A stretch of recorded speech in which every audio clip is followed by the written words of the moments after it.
দেখেন আমি আবারও বলছি বৈষম্য বিরোধী আন্দোলনটা সবার প্ল্যাটফর্ম,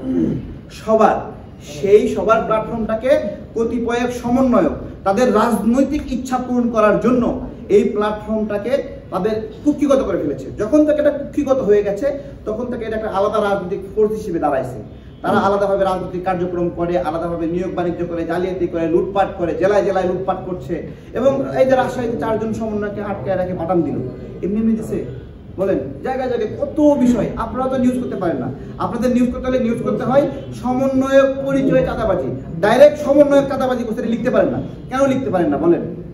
আজকে আপনাদেরকে বলি, এই বৈষম্য বিরোধী যে ফোরাম, এই ফোরামটা সবার সর্বজনীন ফোরাম হতে পারতো না? পারতো না? এটা বিএনপির ফোরাম, এটা শিবিরের ফোরাম হতে পারতো না? এটা জামাতের ফোরাম, এটা গণ অধিকারের ফোরাম হতে পারতো না? আমরা সবাই মিলে একসাথে হয়েছি না?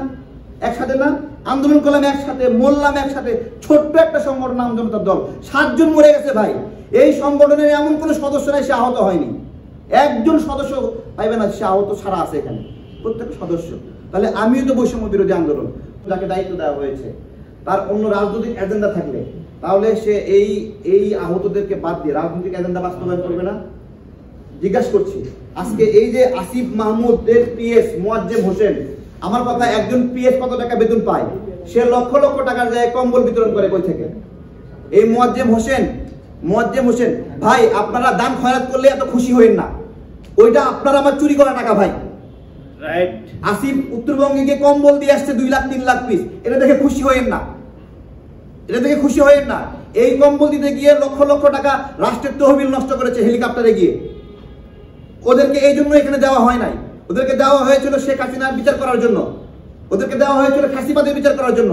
আজকে নাহিদ এসে বলে যে আওয়ামী লীগের তাদের পক্ষে ছিল, ওদের সঙ্গে নাকি ছাত্র দলের যোগাযোগ ছিল না। আমার কথা, হ্যাঁ সত্য কথা।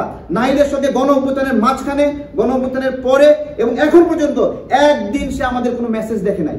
কারণ আমরা লড়াই করেছি না, আমাদেরকে দেখেন নাই, লাঠি হাতে আমরা আওয়ামী লীগকে তাড়াইছি না, স্বৈরাচার তাড়াইছি না আমরা। তাহলে আমাদের একটা মেসেজ কোনোদিন নাহিদ দেখছে বলতে পারবে? এখনই মোবাইল বের করে দেখাবো। আমরা তাকে বলেছি এখানে ভারতীয় চোরাই মোবাইল আছে, তুমি ধরো। আমরা বলেছি ইন্টারনেটের বিল কমাও, তোমাকে এই জন্য বসানো হয়েছে। সেগুলো মেসেজ দেখে না। সে আমাদেরকে জুলাই স্পিড শেখায়, জুলাই স্পিডকে আমাদেরকে শেখাবে।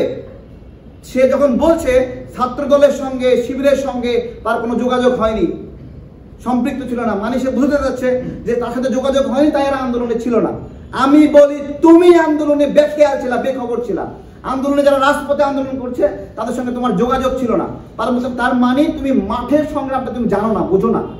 তোমরা যদি মাঠের সংগ্রাম বুঝতা, কিভাবে লড়াই করা হয়েছে, কিভাবে আমাদের হাতের উপরে আমাদের ভাইরা মারা গেছে একজন একজন করে, এটা যদি দেখতা, এটা তুমি ফিল করতা, তাহলে আহতদের জন্য তোমরা কান্নাকাটি করতা।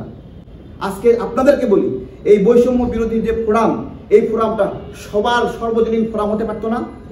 পারতো না? এটা বিএনপির ফোরাম, এটা শিবিরের ফোরাম হতে পারতো না?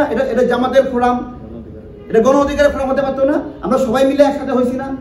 একসাথে না? আন্দোলন করলাম একসাথে, মরলাম একসাথে। ছোট্ট একটা সংগঠন নাম জনতার দল, 7 জন মরে গেছে ভাই। এই সংগঠনের এমন কোনো সদস্য নাই সে আহত হয়নি। একজন সদস্য পাইবে না সে আহত ছাড়া আছে এখানে, প্রত্যেক সদস্য।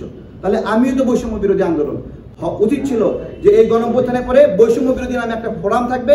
সেই ফোরামটা সবার ফোরাম, যারা একটা চাপ সৃষ্টিকারী গোষ্ঠী হিসেবে বর্তমান সরকারকে গাইড করবে, পরবর্তী সরকারকে গাইড করবে। কিন্তু এদের রাজনৈতিক অভিলাষের কারণে এরা আজকে এই ফোরামটাকে একটা নির্দিষ্ট গোষ্ঠী বানায় ফেললো, নির্দিষ্ট গোষ্ঠী বানায় ফেললো এবং নির্দিষ্ট গোষ্ঠীর বানায় ফেলে কি করলো? মাহফুজ আলম ঘোষণা দেয় যে ইসলামপন্থীদের রাষ্ট্রকল্প হতে দেবে না। নির্দিষ্ট একটা গোষ্ঠীর বানায় কি করলো? সমকামী, গে, তাদেরকে এখানে আশ্রয় দিল। বলেন, তারপরে আরো নির্দিষ্ট কিছু মতামতের লোকে কি করলো যে তাদের ভাবাদর্শ নাকি বহুত্ববাদ। তো তাহলে আমরা আন্দোলন করলাম সবাই একসাথে, আন্দোলন করলাম ইসলামপন্থীরা, তুমি রাষ্ট্রের ভাবাদর্শ ঢুকাবা বহুত্ববাদ, এটা তো আশা করে না।